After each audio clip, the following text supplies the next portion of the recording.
I want to go to the umbrella issue, really what we're talking about here, the elephant in the room, the fundamental rights, human dignity, justice, the basic fundamental freedoms for the human rights that we enjoy. People want those, and they're pointing them out when they're being taken away, when they're being infringed upon.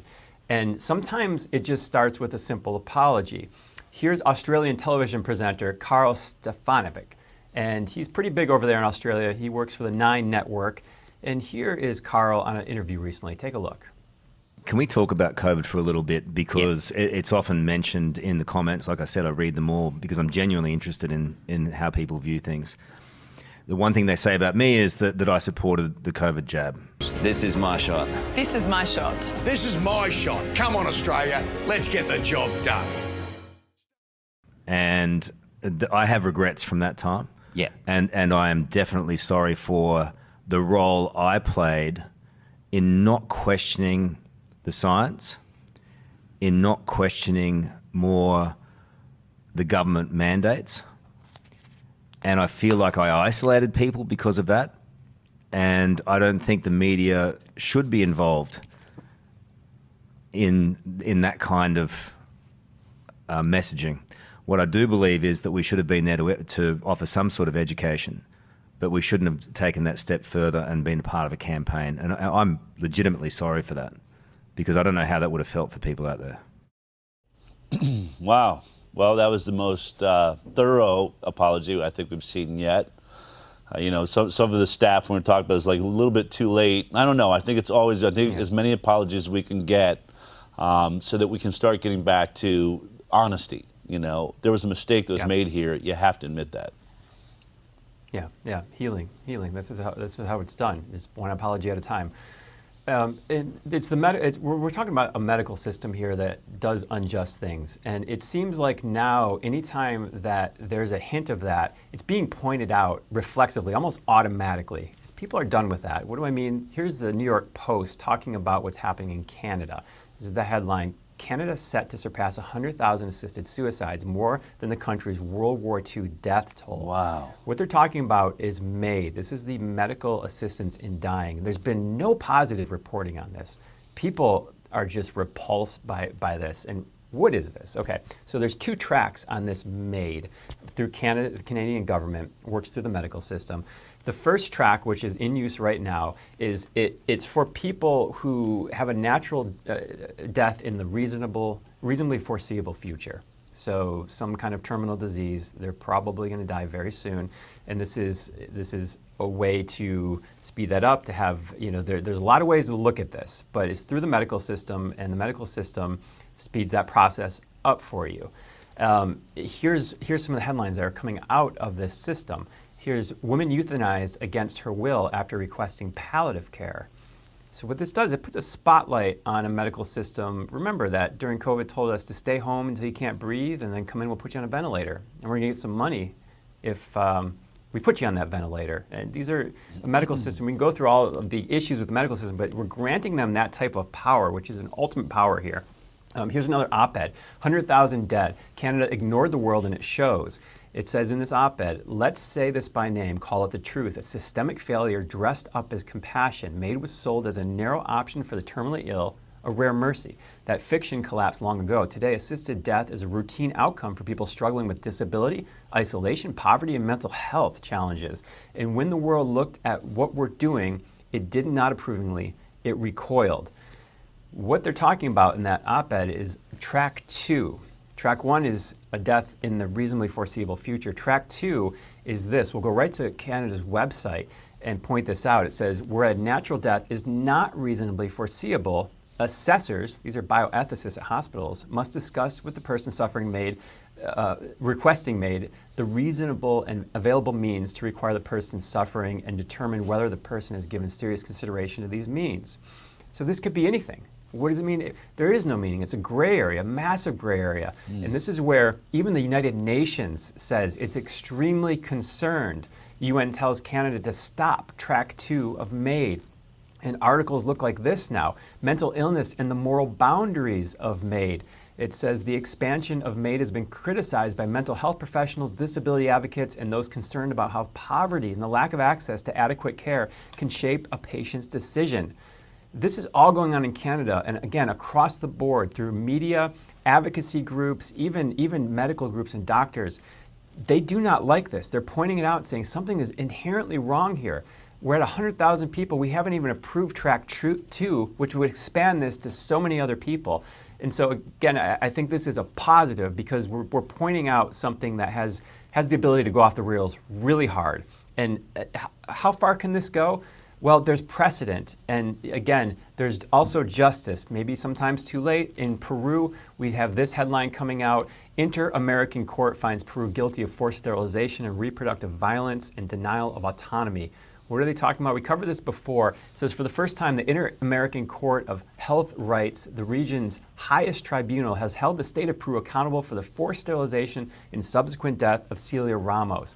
The ruling advances the protection of women's reproductive autonomy, consolidating the principle that the right to health is inseparable from civil and political rights, and that states bear a heightened duty to guarantee free, prior, full, and informed consent with particular rigor in surgical sterilization procedures. So Peru's government went, with the help of USAID, went through and did a massive sterilization campaign decades ago. And this is the first time this human rights court has taken up this case. And this is what they said about that. So finally, there's some recognition here. And this is a massive step. And the final point I want to say on this, we're talking about human rights, the right to privacy and not being surveilled by mega corporations, your government, is also something people hold near and dear to their heart. In fact, so much so that anytime there's a poll that happens and they ask about the kind of the big tech oligarchs out there, we have Mark Zuckerberg coming up dead last. Americans still hate Mark Zuckerberg more than Elon Musk. He just can't win in those polls, Mark. And Mark has come out with his company Meta and the Meta glasses. They partner with Ray-Ban. And this is one of the headlines that came out. It's an investigation done by a media organization. And it says this: Dear Meta smart glass wearers, you're being watched too. It says the investigation found that much of the footage captured by Meta smart glasses, of which more than 7 million pairs have been reportedly sold, is reviewed by contract workers at a Kenya-based company called Sama. These workers are data annotators who are tasked with reviewing footage captured from the camera on the glasses and labeling it to help AI systems get better at identifying what they see. The process is tedious and labor intensive, requiring workers to meticulously label everything on the screen that can be identified. They see everything. They see everything in your house, your credit card, your text messages, everything. There's no privacy anymore. And finally, this article says this: it's bad enough that we live in a surveillance state. It's made even worse by the fact that corporations are convincing people to pay for products to participate in advancing it. I mean, that's journalism right there. People are just calling out for what it is. And again, at the same time, we're being told artificial intelligence is so great. Elon Musk is telling us it's going to bring on utopia. People are going to get, money's not going to mean anything. People could just pursue what they want to make them happy. America's not buying it. Here's a poll. AI is one of the least liked things in America, according to a new NBC poll. It says only 26% of voters said they view AI positively, 46% view it negatively, and 28% said they feel unsure, have no opinion, leaving AI with a net favorability of -20. And get this, it says in the study, AI ranked less favorably than U.S. Immigration and Customs Enforcement, that's ICE, President Donald Trump, former Vice President Kamala Harris, the Republican Party, and the Late Show host Stephen Colbert. So we're at a major turning point right now when it comes to looking at AI and thinking it's the savior. People are just not having it. Wow, it's amazing. Well, maybe we should do something about it and not let it keep moving forward and taking up all the finances of America and other nations around the world. Jeffrey, amazing reporting. Speaking of amazing reporting, you're always right on top of the zeitgeist, the moment that we're in. And once again, as Bobby Kennedy is touring the country with Eat Real Food, the second part of your documentary series, which ironically was all about food, the Great American Food Fight, is premiering on Sunday, March 15th. So tell me about it. What are we going to get in part 2? Yeah, we saw this moment coming, we predicted it, and we put in a lot of hard work to have this documentary available at this time to blast off. So this Sunday, this is the great, like you said, Great American Food Fight, part 2. These are solutions. These are how we move forward. We talked in part 1 how we got to this system, this kind of terrible food system we're in right now. It's how we move forward, all of the solutions, how to cook better food. We have Chef Aaron in there. We talked to Vani Harwi. We talked to Zen Honeycutt. And we talk about what it's going to take as a country to reform this system. We can rely on the federal government to only a certain degree, but it starts with our families and our communities. What does that look like? That's the great American food fight we're in right now. Fantastic. Well, it's available to all of you that, give anything at all. If you're a monthly donor to ICANN, this is our way of giving back. Jeffery Jaxen's show on HighWire Plus. Let's take a look at part 2 of the Great American Food Fight. For the last 50 years, American children have increasingly been living in a toxic soup of synthetic chemicals. Today marks the beginning of restoring the trust at the FDA and our regulatory institutions. Since 2012, the United States has seen no increase in life expectancy. Before you grab that box of cereal this morning, you might want to check the label. A new study says a chemical in weed killer has been found in popular cereals like Lucky Charms and Quaker Oats. Glyphosate is the most prevalent herbicide in our food supplies. If you understand how glyphosate works, how it functions, you will understand why it causes over 40 different Western medical diseases. I started a petition online. It quickly got 50,000 signatures within a few weeks. We have over 400,000 petitions to deliver to Kellogg's today. Please let us in. You cannot turn your back on this many voices. Our goal is to put health back in health and human services, and that's why we're all here. Will the shift away from processed foods be hard?